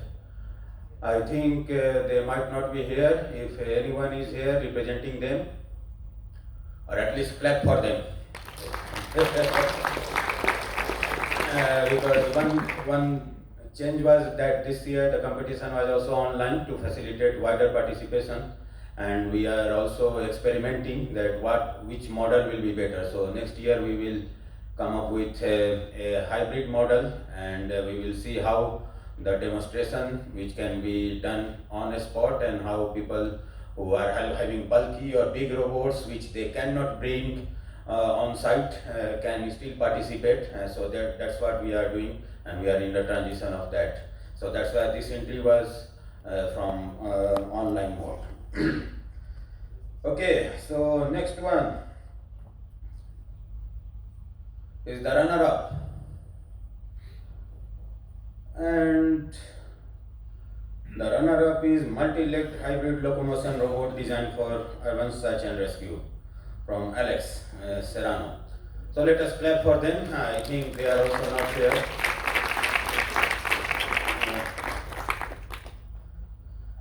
Now, the winner. Who will announce this? Okay. We have a winner, and let me see if winner is here or not, otherwise I will not announce it. Somewhere. I think we have the winner here. So the winner is standing there. Social robot package SFP. And the list is too long to read, but I think it is interesting to capture this in the memory. And please come on the stage, and we will hand over the certificate, and there.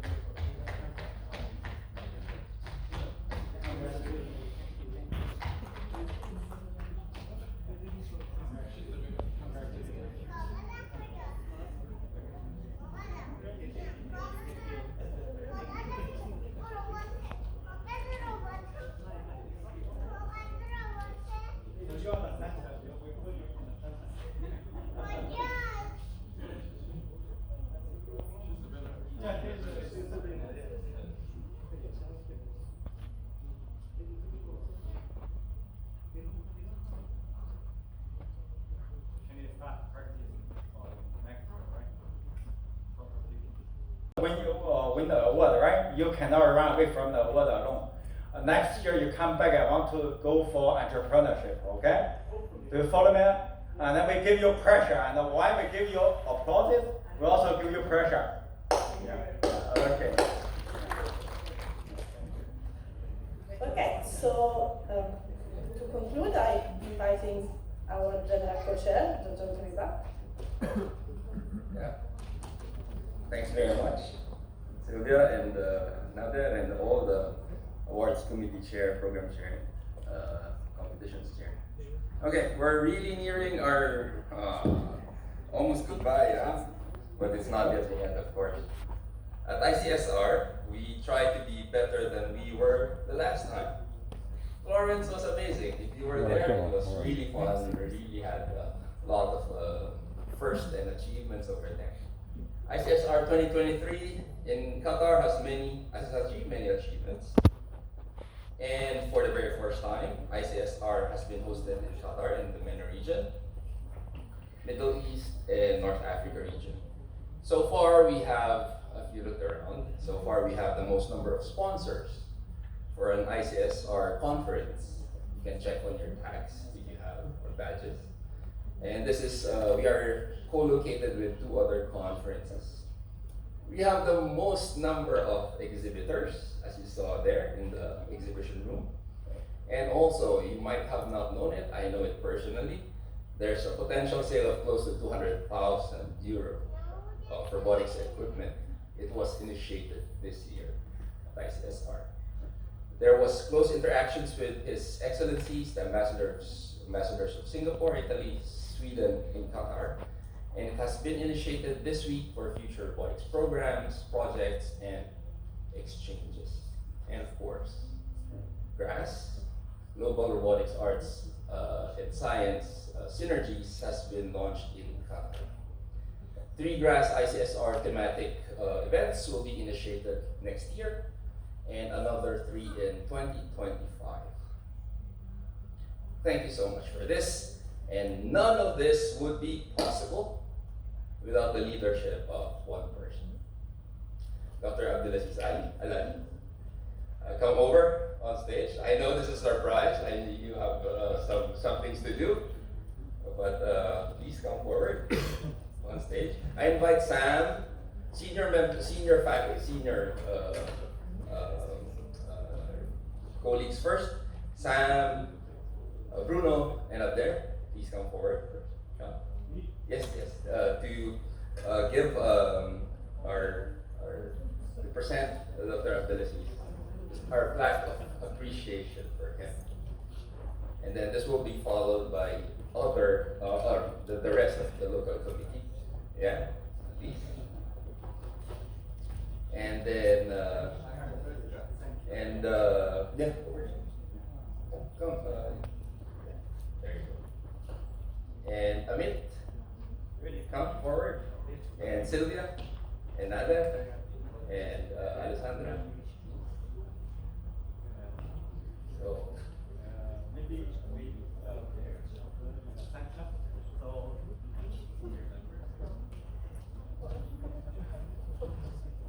you come to the middle for meditation.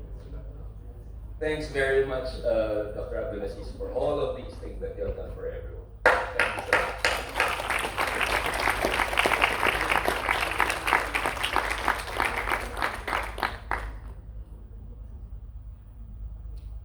And it's not over. Hold on. As per tradition, we have our wish for him. You see? May your day be filled with smiles and laughter and plenty of chocolates. Come. Here you go. We have the speaker. Chocolate is more relaxing. Chocolate is more relaxing.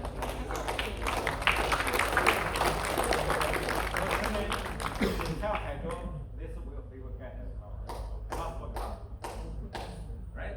Good. Thanks. And we'll see you again.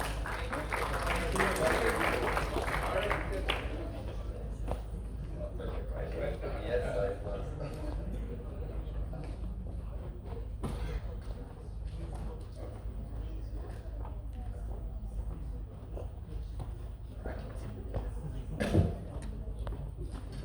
I just want to share these prizes with the whole team, to be honest. By the way, Qatar University has many beautiful buildings. I strongly urge you, I've talked already to most of you here, and many of you haven't seen the engineering building, the library. I highly encourage you, since you are on campus now, it might be a good idea to go around and see the other buildings. But I want to take this opportunity to also thank Dr. Jamjam for bringing this to me, the idea of can we do it in Qatar, and also the whole team who was meeting almost twice a week for the last, what was it, 4 months or 5 months.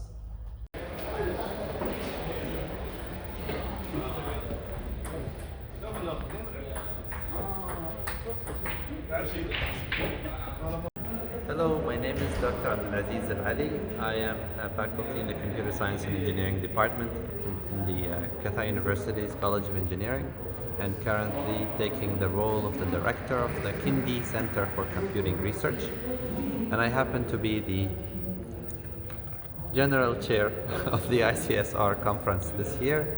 I'm very happy to bring ICSR to Qatar this year. Honestly, I think it was bound to come one day for the MENA region, and I'm happy to have Qatar as the first country to do that.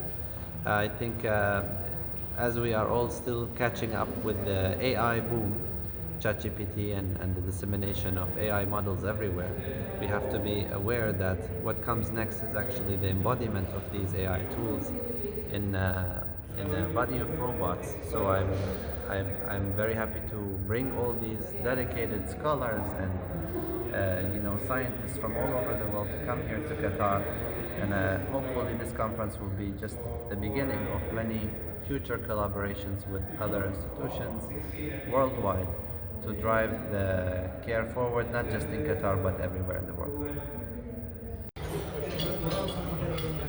My name is Oliver Bendel. I do research in machine ethics and information ethics. So my interest is to implement moral rules into machines. That's my topic. And I'm here in Qatar. It's very interesting here. I meet many interesting and beautiful people. Speaking of beautiful, I'll go to the next one. Hello, I am Alessandra Sorrentino from University of Florence. I am a young researcher and I'm working in social robotics, in particular in a social assistive robotics. So my research goal is to improve the social ability of robots by using AI, especially for older people with disabilities. So hello, I am Laura Fiorini. I am from the University of Florence, and there I am an assistant professor, and I'm working with older adults and also children and physiotherapists, clinicians to develop and co-testing solutions and to assess usability, acceptability, satisfaction, but also how to sustain the change of the innovation in our society.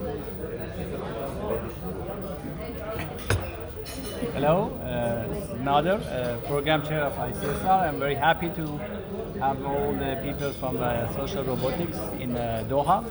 And my main research is also in robotics and assistive robotics, especially in surgical one, or also in other type of industrial robotics. Thank you.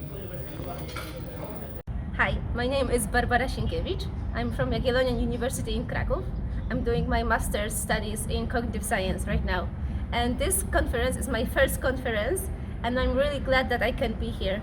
I work on robotics, and I'm really interested how they can improve our daily life.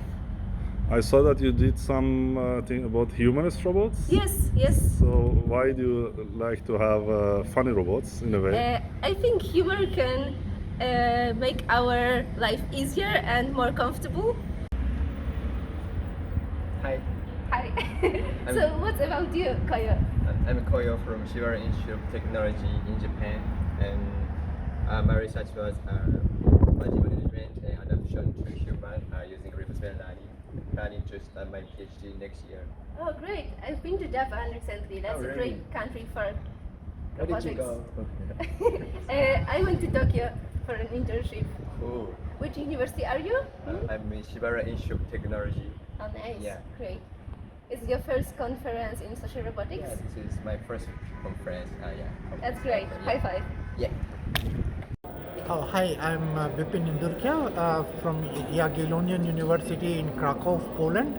And we have a social robotics lab there, and we do a number of interesting things in child-robot interaction, and we are also doing infant-robot interaction.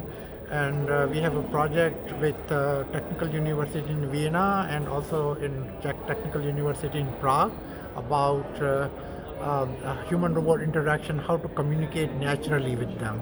And I'm looking forward to interacting with our colleagues and our people, so we are open for collaboration. Thank you.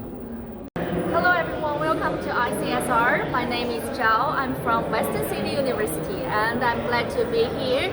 And I'm so excited because 3 of the papers from our research group has been received here. And here is one of the posters.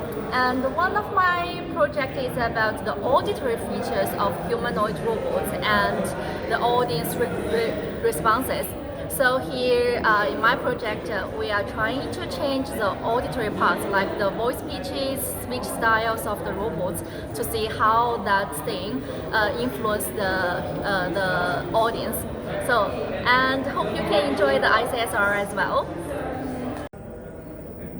Hello everyone, my name is Xiaoshan He from Ulster, Paris, under the guidance of Professor Adriana Dabus.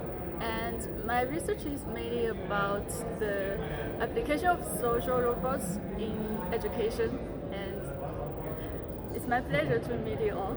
Thank you. My name is Emilia Pietras. I'm a PhD student at the University of Southern Denmark, and we're investigating collaborative robotics in a manufacturing context. Hello everyone, my name is Hisham and I am graduated from Kyoto University in the Human Robot Interaction Lab this year, and I started working in the field of behavior detection in public places at a startup in Tokyo, and I'm still living in Kyoto. So yes, I'm working remotely. So my research interest is in abnormal behaviors in public places, which can be somehow including any ethical issues for people health, or maybe some harassment cases which can be kind of not ethical or non-ethical behaviors in public places. So this is from the human behavior recognition perspective, but in general I'm interested in social robotics and human-robot interaction. So I'm still working in machine learning models and try to develop these models to somehow help the field of social robotics. So if you are interested in any kind of topic related to this, please keep in touch with me. Thank you so much. Hello everybody, my name is Chen Lei Pan. I'm from Singapore, Human Language Technology of National University of Singapore. My area of focus is on natural language processing and speech recognition. Very glad to be here because I think robots are going to need speech and text TTS to communicate with more people. Thank you. Okay. So hello, my name is Kenji Suzuki from University of Tsukuma. So since I think we have organized this ICSR conference in 2017 with Professor Keda, and then after then I remember I think there is not yet organized in Japan. So I'm interested in the social robotics and the wearable robotics and the many kind of robotics field. But I think he will be, I think, the next candidate to host at the ICSR conference in Japan. So I would like to introduce him about that. Next, please. Hi, my name is Human Edeyati, and I'm from University of Kyoto University, and Japan. University Japan, yeah. And I'm working on improving the human-robot conversational groups. Hello, I'm Omid Amiri. I'm from Sharif University of Iran. I'm very happy to be here at the ICSR conference. I'm interested in virtual reality and virtual experiences. Thank you. Hi, I'm Misako Uchida from University of Tsukuba. I'm working on social robots for sharing sadness, like this kind of robot. Yeah, thank you. Hello Hello, my name is Hala. I am from Qatar University. I'm a research assistant. My research area is teleexistence robots. Hello, I am Hayan from Korea Institute of Science and Technology.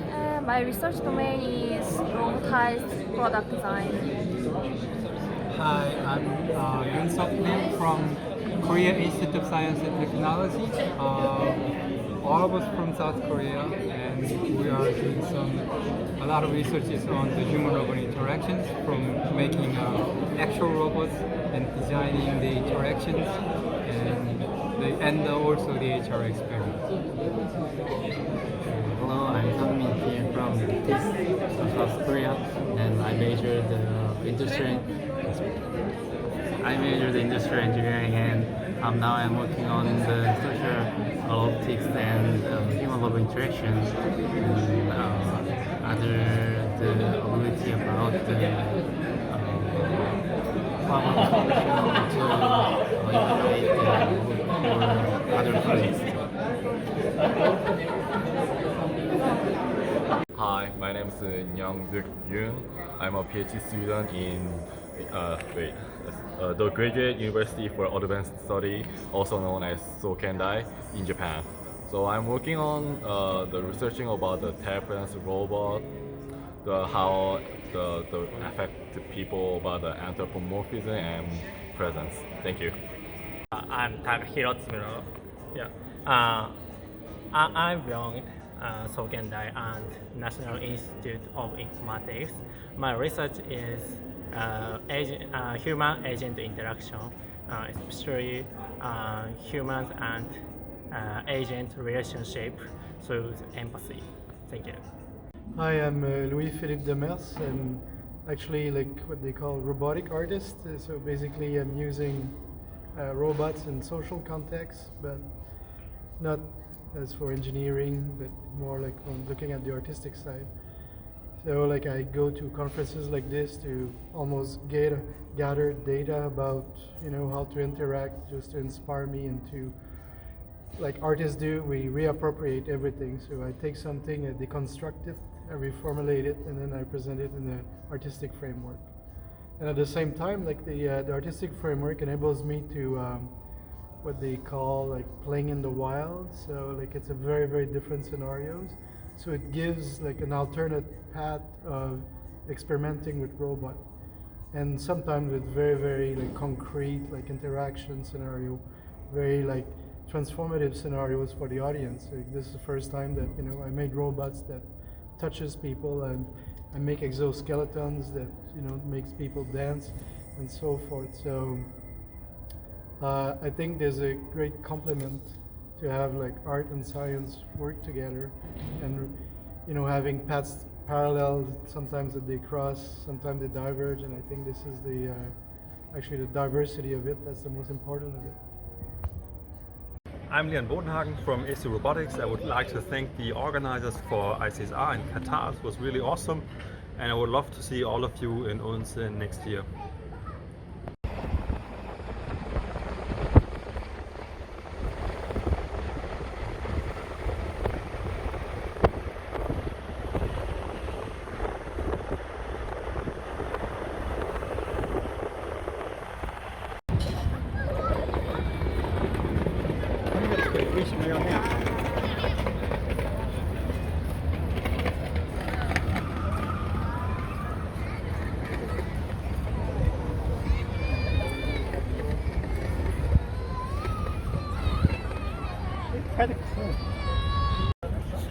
Don't drive here. I thought you all have some in your friend here.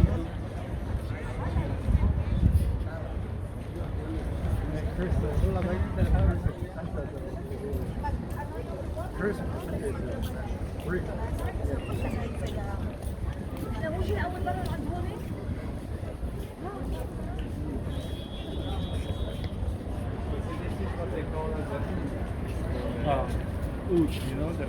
Oh, the smell is coming out. Yeah. And it has different flavors. I mean, different things. Looks like honey, but it's not honey. No. It's often have it.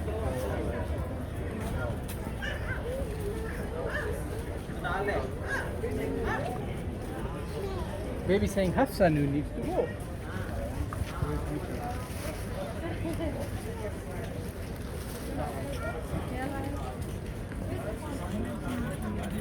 What's in that photo? You want to win the World Cup? Yeah, I can get one of these and pretend that I won.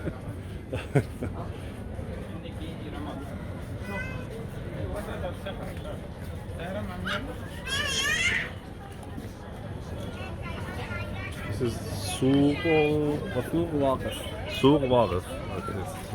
Souq means market, old market. Market. Waqf is a name. Oh, the name, okay.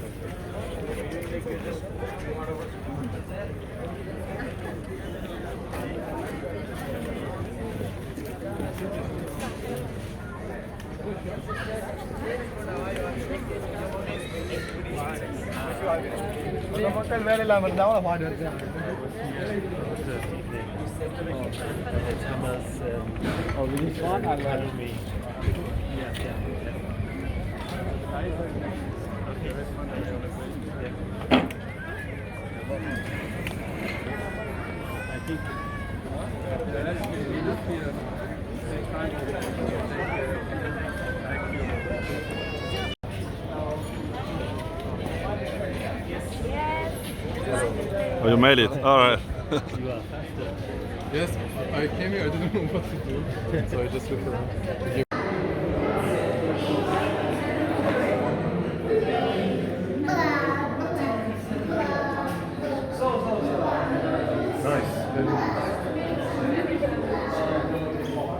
Yes, you can have one.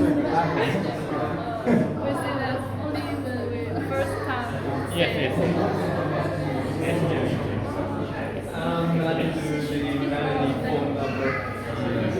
Can you see you're not going to be here forever? Then these extras are not from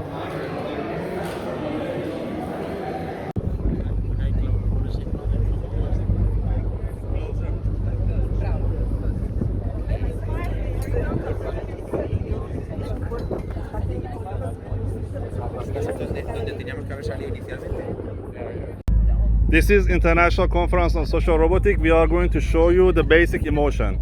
Neutral. Sad. Happy. Angry.